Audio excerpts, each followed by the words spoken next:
ಮಂಡ್ಯದಲ್ಲಿ ವಾಹನ ಅಡ್ಡಗಟ್ಟಿ ಬಾಲಕಿ ಸಾವಿನ ಬಳಿಕ ದಿಢೀರನೆ ವಾಹನಗಳನ್ನು ಅಡ್ಡಗಟ್ಟೋದಕ್ಕೆ ಈಗ ಪೊಲೀಸ್ ಅಧಿಕಾರಿಗಳು ಬ್ರೇಕ್ ಹಾಕ್ತಾ ಇದ್ದಾರೆ. ಪೊಲೀಸ್ ಮಹಾನಿರ್ದೇಶಕ ಸಲೀಂ ಸುತ್ತೋಲೆ ಹೊರಡಿಸಿದ್ದಾರೆ. ಈ ಬಗ್ಗೆ ಟ್ರಾಫಿಕ್ ಸುರಕ್ಷತಾ ಕ್ರಮಗಳ ಬಗ್ಗೆ ಸುತ್ತೋಲೆ ಹೊರಡಿಸಿದ್ದಾರೆ. ಮಂಡ್ಯದಲ್ಲಿ ತಪಾಸಣೆ ಮಾಡುವಂತಹ ಸಂದರ್ಭದಲ್ಲಿ ಮಗು ಸಾವನ್ನಪ್ಪಿದ ಬಳಿಕ ಇಲಾಖೆ ಈಗ ಎಚ್ಚೆತ್ತುಕೊಂಡಿದೆ. ಇಡೀ ರಾಜ್ಯದಾದ್ಯಂತ ತೀವ್ರ ಟೀಕೆಗೂ ಕೂಡ ಕಾರಣವಾಗಿತ್ತು. ಇದಾದ ಬಳಿಕ ಈಗ ರಾಜ್ಯ ಪೊಲೀಸ್ ಇಲಾಖೆ ಎಚ್ಚೆತ್ತುಕೊಂಡಿದೆ. ಸುಖಾಸುಮ್ಮನೆ ಕಾರಣ ಇಲ್ಲದೆ ವಾಹನಗಳನ್ನು ನಿಲ್ಲಿಸುವಂತಿಲ್ಲ. ಯಾವುದೇ ಕಾರಣ ಇಲ್ಲದೆ ವಾಹನಗಳನ್ನು ತಡೆಯಬಾರದು. ನಿಯಮಗಳನ್ನು ಉಲ್ಲಂಘನೆ ಮಾಡಿದ್ರೆ ಮಾತ್ರ ತಡಿಬೇಕು. ಜಿಗ್ಜಾಗ್ ರೀತಿಯಲ್ಲಿ ಬ್ಯಾರಿಕೇಡ್ಗಳನ್ನು ಹಾಕಬಾರ್ದು. ಬ್ಯಾರಿಕೇಡ್ಗಳನ್ನು ಅಳವಡಿಕೆ ಮಾಡಿದ್ರೆ ಒಂದೇ ಸೈಡಲ್ಲಿ ಹಾಕಬೇಕು. ಜಿಗ್ಜಾಗು ಅಂದರೆ ಆ ಕಡೆ ಒಂದು ಈ ಕಡೆ ಒಂದು, ಈ ರೀತಿಯಾಗಿ ಬ್ಯಾರಿಕೇಡ್ಗಳನ್ನು ಅಳವಡಿಕೆ ಮಾಡಬಾರ್ದು. ಬ್ಯಾರಿಕೇಡ್ ಹಾಕುವಂತಹ ಸಂದರ್ಭದಲ್ಲಿ ಮುನ್ನೆಚ್ಚರಿಕೆ ಅಗತ್ಯ.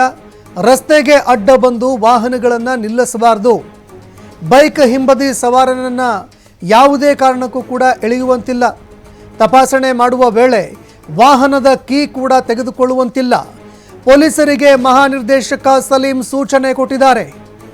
ಯಾವುದೇ ಕಾರಣಕ್ಕೂ ಕೀ ತೆಗೆದುಕೊಳ್ಳುವಂತಿಲ್ಲ. ಎಲ್ಲರೂ ಕೂಡ ಇದನ್ನು ಗಮನದಲ್ಲಿ ಇಟ್ಕೊಳ್ಳಿ. ಯಾವುದೇ ಟ್ರಾಫಿಕ್ ಪೊಲೀಸರು ಬಂದರೂ ಕೂಡ ನಿಮ್ಮ ಕೀಯನ್ನು ಕಿತ್ಕೊಳ್ಳುವಂತಿಲ್ಲ, ಕೀ ತೆಗೆದುಕೊಳ್ಳುವಂತಿಲ್ಲ. ಏನಾದರೂ ದಂಡ ಹಾಕೋದಿದೆಯಾ, ಹಾಕಬೇಕು ಅಷ್ಟೇ. ಅದೆಲ್ಲ ಬಿಟ್ಟು ಅಡ್ಡ ಹೋಗ್ತೀನಿ, ನಿಲ್ತೀನಿ, ಅಥವಾ ಜಿಗ್ಜಾಗ್ ರೀತಿಯಲ್ಲಿ ಬ್ಯಾರಿಕೇಡ್ಗಳನ್ನು ಅಳವಡಿಕೆ ಮಾಡ್ತೀನಿ, ಆ ರೀತಿಯಾಗಿ ಮಾಡುವಂತಹ ಎಲ್ಲ ಬೆಳವಣಿಗೆಗಳಿಗೆ ಪೊಲೀಸ್ ಇಲಾಖೆ ಫುಲ್ ಸ್ಟಾಪ್ ಇಡೋದಕ್ಕೆ ಅಂತ ಮುಂದಾಗ್ತಾ ಇದೆ. ಅದರಲ್ಲೂ ಒಂದು ಅಮಾಯಕ ಬಾಲಕಿ ಸಾವಿಗೆ ಕಾರಣವಾದ ಬಳಿಕ ಈಗ ರಾಜ್ಯ ಪೊಲೀಸ್ ಇಲಾಖೆ ಎಚ್ಚೆತ್ತುಕೊಂಡಿದೆ. ಇದಕ್ಕೆ ಸಂಬಂಧಪಟ್ಟಂತೆ ಪೊಲೀಸ್ ಮಹಾನಿರ್ದೇಶಕ ಸಲೀಂ ಅವರು ಸುತ್ತೋಲೆ ಹೊರಡಿಸಿದ್ದಾರೆ. ಟ್ರಾಫಿಕ್ನ ಸುರಕ್ಷತಾ ಕ್ರಮಗಳ ಬಗ್ಗೆ ಒಂದು ಸುತ್ತೋಲೆ ಹೊರಡಿಸಿದ್ದಾರೆ. ಹಲವಾರು ವಿಚಾರಗಳಿಗೆ ಸಂಬಂಧಪಟ್ಟಂತೆ ಅಧಿಕಾರಿಗಳಿಗೆ ಸೂಚನೆ ಕೊಟ್ಟಿದ್ದಾರೆ. ರಸ್ತೆಯಲ್ಲಿ ನಿಂತು ಪೆಟ್ರೋಲಿಂಗ್ ಮಾಡುವಂತಹ ಸಂದರ್ಭದಲ್ಲಿ ಕಾರಣ ಇಲ್ಲದೆ ಯಾವುದೇ ವಾಹನಗಳನ್ನು ನಿಲ್ಲಿಸುವಂತಿಲ್ಲ. ಸುಖಾಸುಮ್ಮನೆ ಹೋಗಿ ಅಡ್ಡಗಟ್ಟಿ ವಾಹನ ನಿಲ್ಲಿಸೋದು, ಆ ರೀತಿ ಮಾಡೋ ಹಾಗಿಲ್ಲ. ಒಂದು ವಾಹನ ಏನಾದರೂ ನಿಲ್ಲಿಸಿದ್ದೇ ಆದರೆ ಅದಕ್ಕೆ ಕಾರಣ ಬೇಕು. ಟ್ರಾಫಿಕ್ ನಿಯಮ ಏನಾದರೂ ಉಲ್ಲಂಘನೆ ಮಾಡಿದಾರಾ, ಹಾಗಾದರೆ ತಡೀರಿ. ಹೆಲ್ಮೆಟ್ ಇಲ್ವಾ, ಆಗ ಏನಾದರೂ ತಡೆಯೋದಕ್ಕೆ ಮುಂದಾಗಿ. ಆದರೆ ಸುಖಾಸುಮ್ಮನೆ ರಸ್ತೆಗೆ ಅಡ್ಡ ನಿಂತು ವಾಹನ ಸವಾರರನ್ನು ತಡೆದು ಸಮಸ್ಯೆ ಉಂಟು ಮಾಡೋದಕ್ಕೆ ಈಗ ಫುಲ್ ಸ್ಟಾಪ್ ಹಾಕೋದಕ್ಕೆ ಮುಂದಾಗ್ತಾ ಇದೆ. ಜಿಗ್ಜಾಗ್ ರೀತಿಯಲ್ಲಿ ಬ್ಯಾರಿಕೇಡ್ಗಳನ್ನು ಹಾಕಬಾರ್ದು ಅಂತ ಕೂಡ ಸೂಚನೆ ನೀಡಲಾಗಿದೆ. ಅಂದರೆ ಬ್ಯಾರಿಕೇಡ್ಗಳನ್ನು ಅಳವಡಿಕೆ ಮಾಡುವಂತಹ ಸಂದರ್ಭದಲ್ಲಿ ಎರಡೂ ಬದಿಯಲ್ಲಿ ಬ್ಯಾರಿಕೇಡಿಂಗ್ ಮಾಡುವಂತಿಲ್ಲ. ಜಿಗ್ಜಾಗ್ ರೀತಿಯಲ್ಲಿ ಅಂದರೆ ಆ ಕಡೆ ಒಂದು ಈ ಕಡೆ ಒಂದು ಹಾಕುವ ಹಾಗಿಲ್ಲ. ಒಂದೇ ನೇರವಾಗಿ ಬ್ಯಾರಿಕೇಡ್ಗಳನ್ನು ಅಳವಡಿಕೆ ಮಾಡಬೇಕು.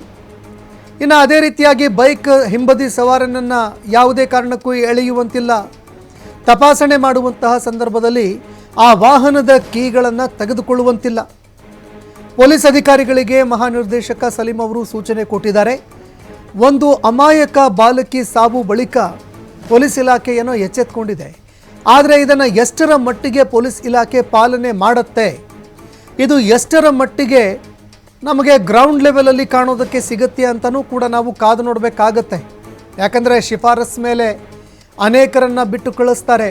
ಇನ್ನೂ ಅನೇಕರು ಬೇಕಾಬಿಟ್ಟಿಯಾಗಿ ವಾಹನ ಚಲಾವಣೆ ಮಾಡ್ತಾರೆ, ಅಂಥವರನ್ನು ಕೂಡ ಬಿಡಲಾಗುತ್ತೆ. ಆದರೆ ಅಮಾಯಕರು ಬಲಿಯಾಗ್ತಾ ಇರೋದಕ್ಕೆ ಈಗ ಪೊಲೀಸ್ ಮಹಾನಿರ್ದೇಶಕರಾಗಿರುವಂತಹ ಸಲೀಂ ಹಲವಾರು ಕ್ರಮಗಳನ್ನು ಕೈಗೊಂಡಿದ್ದಾರೆ.